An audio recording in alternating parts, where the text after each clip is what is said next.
Nzoleo Basango Yalelo, les nouvelles en République démocratique du Congo et également dans le reste du continent africain, c'est avec Sandrine Shinakawa.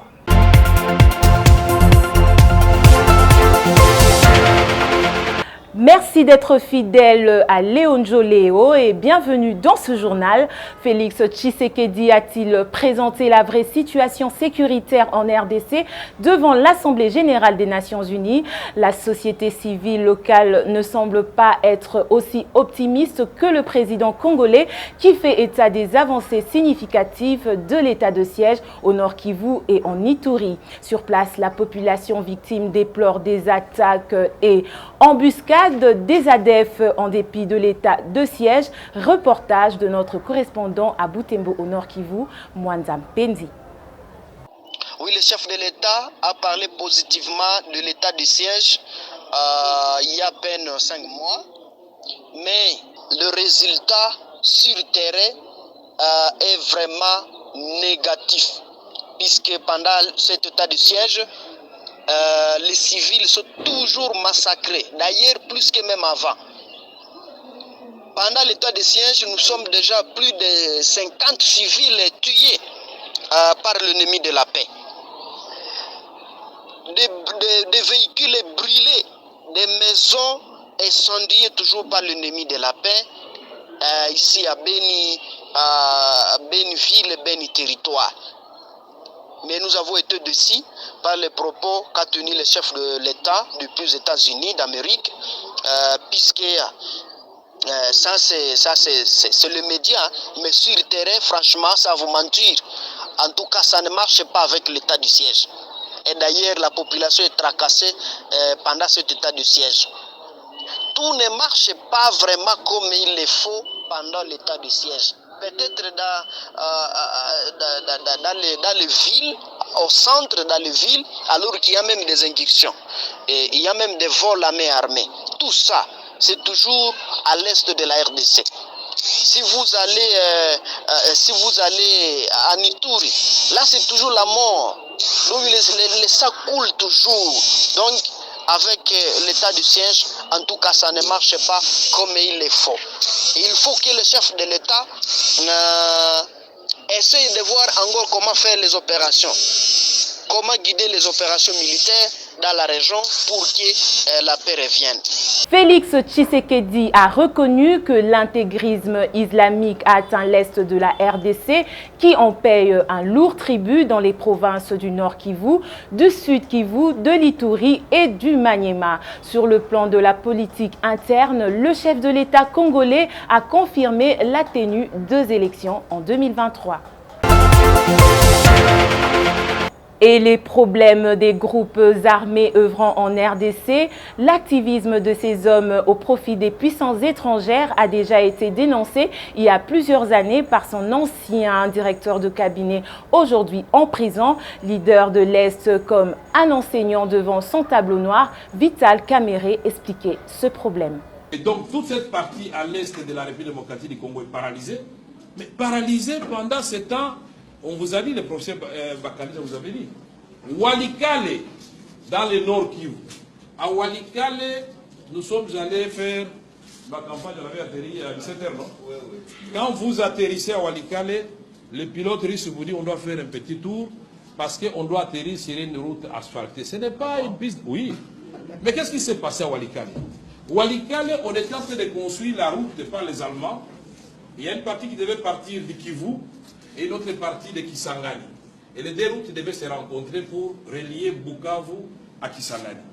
Mais quand ils arrivent à Walikale, tiens, ils creusent, les Allemands se regardent, ils disent, mais comment? Qu'est-ce que nous voyons là? Ça, c'est pas la cassiterite. Et puis, l'or. Mais ils viennent de Kisangani, ils arrivent au niveau de Banalia ou... Oui, je crois. Ils creusent, ils voient, ça c'est de l'or. Eh bien, la route n'est jamais finie. Les Allemands, de part et d'autre, ont exploité pendant 4 ans. Et le président Mobutu se demandait, mais Zélan aussi la Teponanine. Et on va découvrir qu'ils sont en train d'exploiter. Donc la portion qui est restée ici, c'est ça qu'on appelle piste d'atterrissage.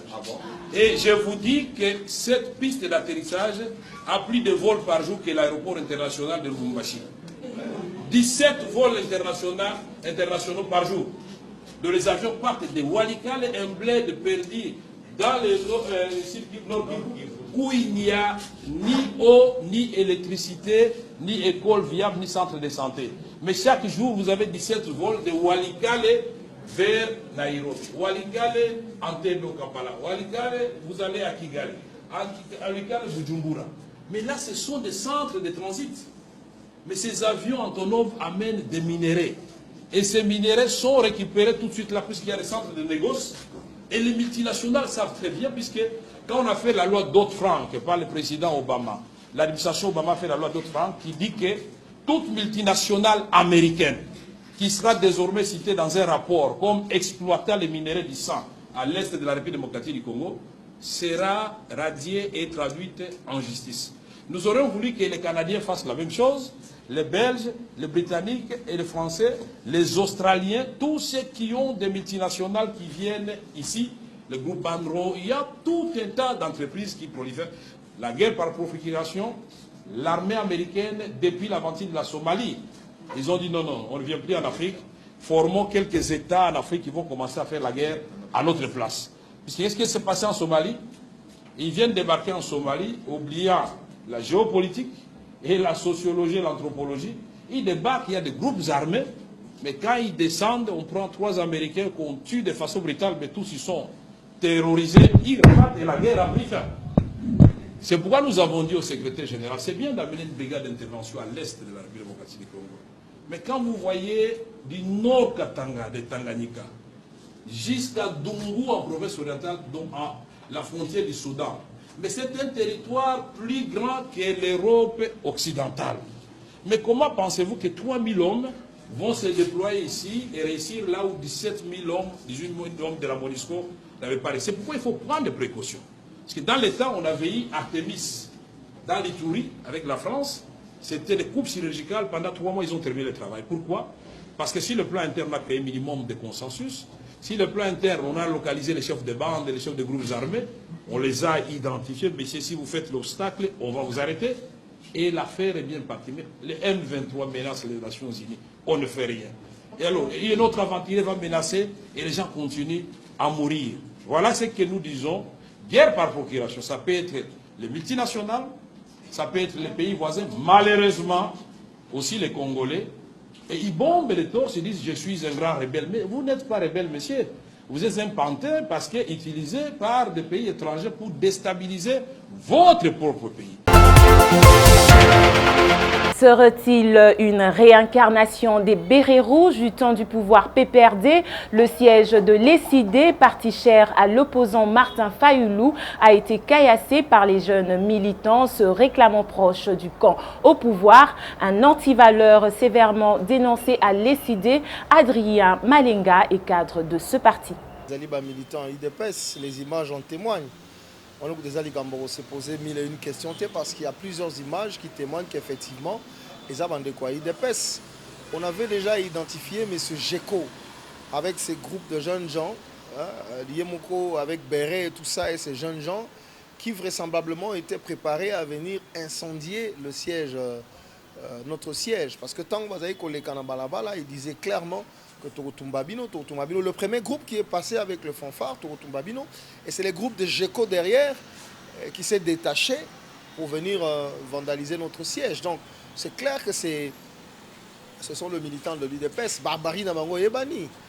Ce sont des gens vraiment, vraisemblablement, on les attend dans la politique publique, pour tout ça, dans le vrai débat, on les attend dans la crédibilisation du processus électoral.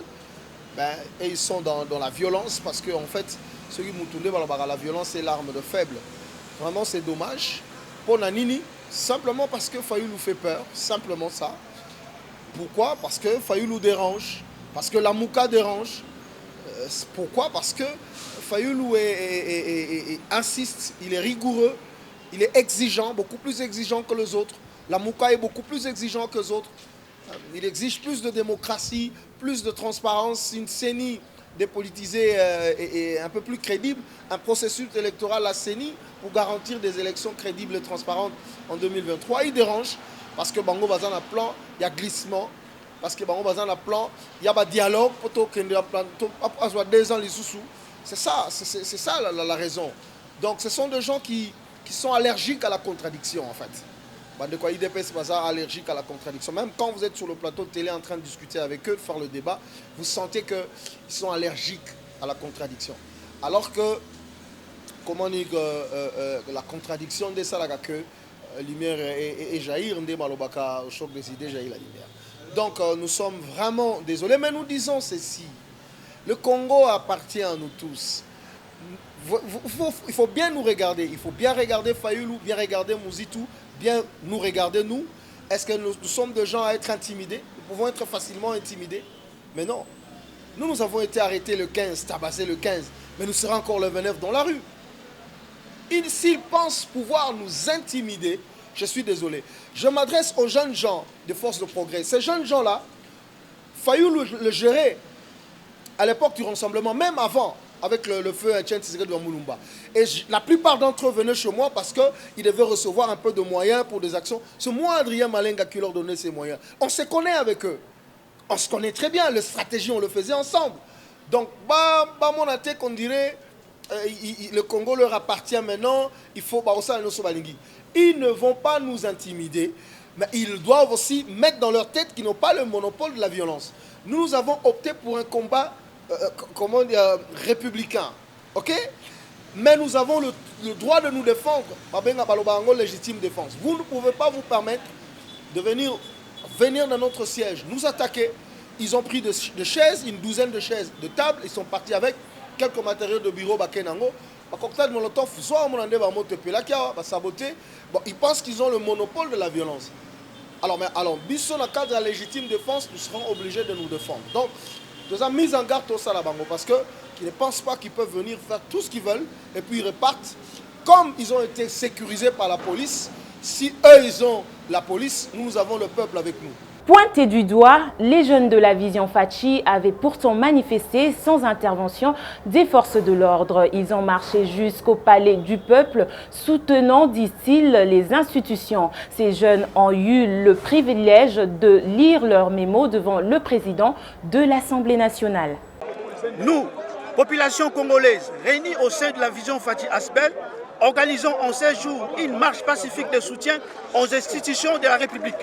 En effet, la dite marche, qualifiée de citoyenne et de patriotique, traduit en acte notre amour et attachement sans faille aux institutions de la République. Car nous n'avons que la République démocratique du Congo comme patrie. Et il était temps de démontrer à l'opinion tant nationale qu'internationale que toutes les couches de la population congolaise se liguent derrière les institutions de la République. Dans cette optique de soutien aux institutions de la République, la Vision Fachi fustige les propos injurieux et les déclarations politiques mal de la droite tenues lors des événements survenus la semaine passée dans certains coins isolés de la capitale par les acteurs en mal de positionnement politique. À travers des dits propos, la Vision Fachi Asbel affirme que les auteurs de ces dérapages ont scellé leur sort politique. Parce qu'il est aberrant qu'une personnalité qui aspire à la gestion de la République ne soit à mesure de se contrôler et s'abstenir de propos facilement les insultes à l'endroit de même des services qui sont censés la protéger. En outre, après une analyse critique de différentes perspectives politiques qui ont émaillé des scènes politiques congolaises à l'instant, la Vision Fachi Asbel a appris avec déplaisir les déclarations politiques ainsi que les démarches machiavéliques menées contre l'institution de la République à travers les différents canaux de communication par certains offices politiques à la recherche de la crédibilité populaire. À cet effet, la Vision Fachi demeure confiante que le décollage de la République démocratique du Congo est impérativement lié à la stabilité de ces institutions.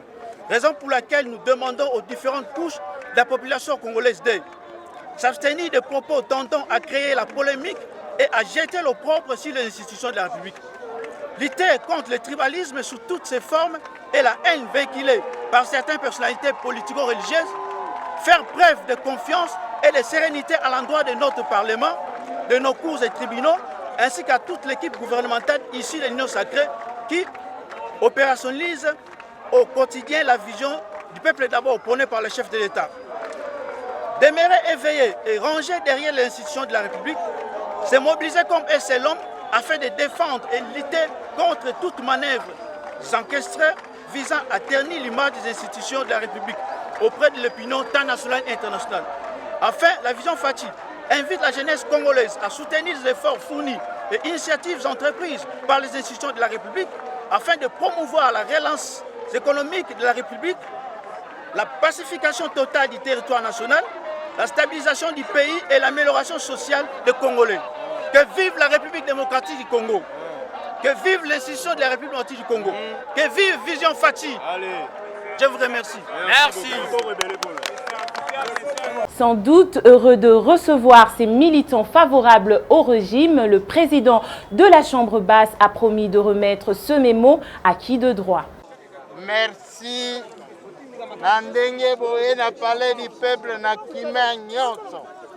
Lokomo na bino po boye na kimia na boboto na bondeko boye ko soutenir l'institution. Merci mingi bandeko. Merci na kozwa memorandum na bino na kopesa yango acquis de droit. Merci. Ezale Peiseng, mokonzi aza na Nations Unies, président de la République, ake ko représenter Afrique, ake ko représenter Congo Mobimba en tant que président de la République na biso. To soutenir ye, to sambila ye, to senga na mokonzi Nzambe. Tosenga na bonkoko bapesa ye okasi mayele amema Afrique na ndenge ya malamu Afrique ekenda liboso mboka na biso Congo ya bankoko pe ekenda liboso. Merci mingi bandeko, merci, merci. Et une fois de plus, cette preuve que la vie est dure pour la population de l'Est de la RDC, l'activiste de la Lucha Lafontaine Kata Rwandais, 21 ans, vient d'être amputé de sa jambe droite. Ce jeune combattant du mouvement citoyen Lucha a été victime de la balle d'un policier le 10 septembre dernier alors qu'il manifestait pacifiquement contre l'insécurité dans la ville de Beni au Nord Kivu. Audience en appel ce mercredi dans l'affaire Floribert Chebeya. Cette audience s'est tenue suite aux appels interjetés par le major Christian Ngoy Kenga et son garde du corps Jacques Mugabo, condamné en première instance à la peine de mort par la haute cour militaire en 2011.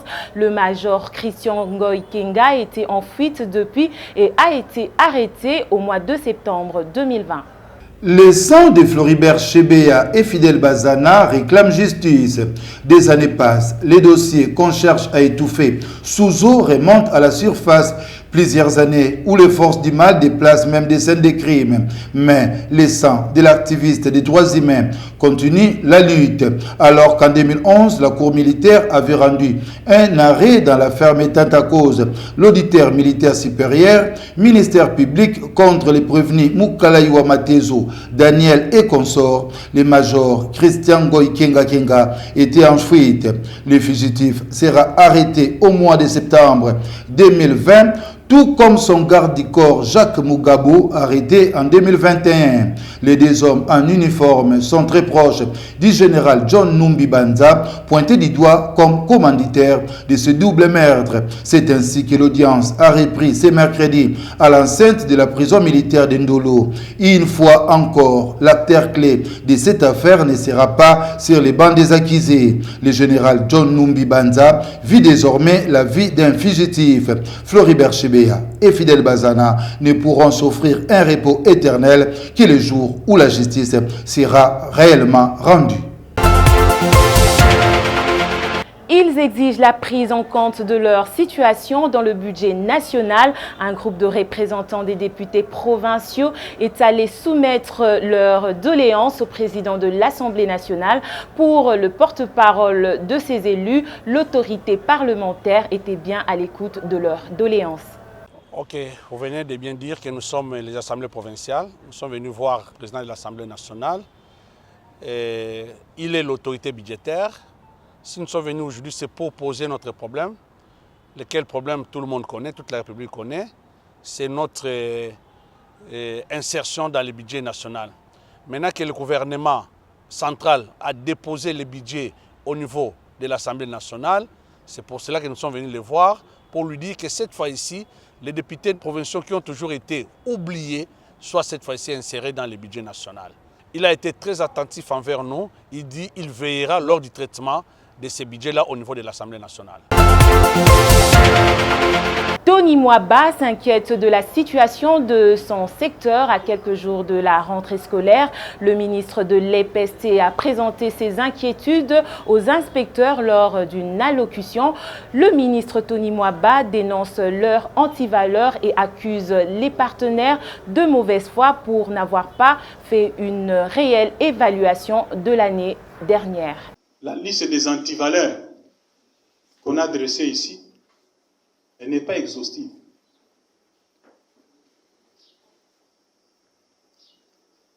Maintenant que nous cheminons vers la rentrée scolaire, est-ce que vous pensez que c'est dans ces conditions que nous pouvons lancer la rentrée scolaire avec les mêmes antivaleurs? Parce que moi j'ai peur, étant donné qu'on n'a pas fait l'évaluation, on n'a pas abordé les vrais problèmes, donc il y a de la mauvaise foi. Parce que celui qui est, en tout cas, de bonne foi, il s'annonce. C'est celui qui a de mauvaise foi, qui se cache. Moi, je ne voudrais pas que l'année scolaire qui commence connaisse les mêmes temps. Parce que quand j'ai été placé à la tête de ces ministères, j'ai hérité une année scolaire en cours. Et je me suis battu pour qu'on atterrisse. Et on a atterri. Nous allons lancer la rentrée scolaire. Moi, je ne voudrais pas que ça soit dans les mêmes conditions. La question de la lutte contre les antivaleurs, de la consolidation et la pérennisation de la gratuité, le redressement de notre sous-secteur, ça doit être une préoccupation de tous. Proved, IPP, DIPROSEC, chacun dans son domaine. Et vous avez suivi ici, la gratuité de l'enseignement est non négociable. Le travail.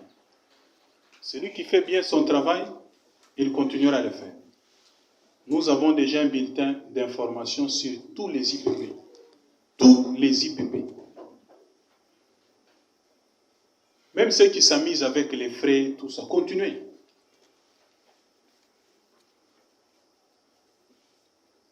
Nous entrons dans une autre phase. Et je crois que la promo scolaire nous donnera encore l'occasion de revenir sur ça et relever encore beaucoup d'autres choses, surtout chez vos collègues de Proved, avec qui vous ne collaborez jamais. Il y a des IPP, quand un Proved débarque dans un centre de passation d'examen, il pose juste une question de collaboration pour savoir comment ça se déroule. Il y a des IPP qui chassent des Proved dans les centres. Je reçois que chose qu'on... L'université franco-américaine UFA fait partie des universités ayant des facultés de médecine déclarées non viables par la note circulaire numéro 033 signée par le ministre de l'ESU Mohindo Nzangi Butondo. Ce mercredi, dans la commune de Limete, 7e rue, les étudiants de la faculté de médecine de cette université n'ont pas manqué à manifester leur désaccord en brûlant des pneus et en interrompant les cours. Nous sommes en train de manifester par rapport à la décision prise. Une décision qui est prise à la hâte et cela ne nous contente pas. On n'est pas content de ça. Alors, nous avons voulu manifester pour exprimer notre mécontentement à l'égard de cette décision. Parce qu'une décision ne peut pas être prise dans une université dans une faculté quelconque sans pour autant descendre sur le terrain, faire les inspections pour voir si l'université est viable, parce qu'il parle de la viabilité et de la non-viabilité de l'université, si l'université est viable ou pas. Il devait descendre, faire l'inspection et suivre la procédure normale avant de prendre une décision. Mais la façon dont ils ont pris la décision de fermer l'université, la faculté plutôt de l'université de la médecine, et puis d'interdire même les inscriptions comme ça, à la hâte comme ça, ce n'est pas bien. Parce qu'ils ont même pénalisé d'autres étudiants à ne pas suivre le cursus normal. Et cela a perturbé même l'ordre au sein de l'université. Ils ont choisi les deux universités, il y a l'IPC et l'IGI.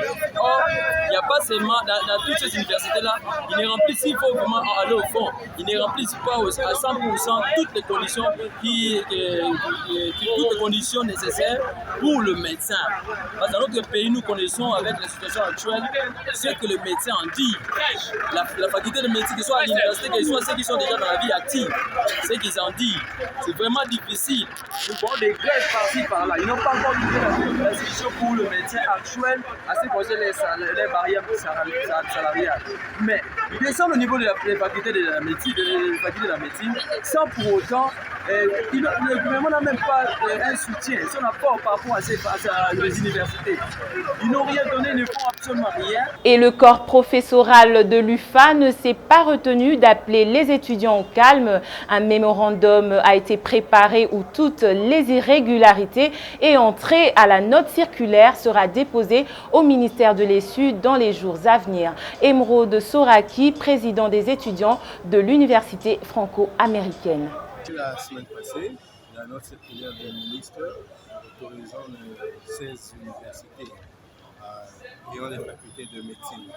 Alors, nos étudiants étaient mécontents, nous les avons appelés au calme et que nous sommes en train de suivre les voies légales afin de revoir cette décision, de démontrer au ministre les irrégularités avec cette note circulaire afin de revoir et de prendre une décision qui n'aurait pas de conséquences désastreuses.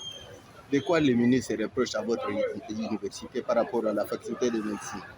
Nous avons préparé un mémorandum où nous avons évoqué toutes les irrégularités ayant trait à cette note circulaire et que nous allons déposer dans le jour qui suit auprès du ministère afin de dévoiler tout ce que nous trouvons comme irrégularité.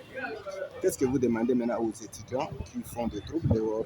Qu'est-ce que vous leur demandez? Nous avons déjà calmé nos étudiants, nous avons appelé au calme et à la retenue, de laisser les autorités académiques faire leur travail et que nous allons trouver gain de cause. Nous formons des étudiants qui doivent être respectueux et civiques, pas des physiques au sein de notre université, qui soient calmes et nous sommes en train de tout mettre en œuvre pour régler cette situation. C'est jusqu'à quand d'être calme? Jusqu'à quand? Vous les promettez jusqu'à quand? Nous sommes en train de poursuivre les démarches. Nous formons des adultes, des intellectuels qui doivent aussi jouer sur leur tempérament. Ils seront calmes jusqu'à ce que nous allons au ministère et que nous obtiendrons gain de cause par rapport à la décision prise par le ministre. En attendant, tous les programmes de l'université sont mis en veille, c'est parce qu'il y a toujours des troubles peut-être. Nous allons faire sortir un communiqué où nous allons détailler la suite des événements par rapport à cette semaine et le reste de l'année académique. C'est par ce registre que nous mettons fin à ce journal. Christian Wanzo était à la coordination et Yvan Chibangu à la réalisation. Merci de nous avoir suivis.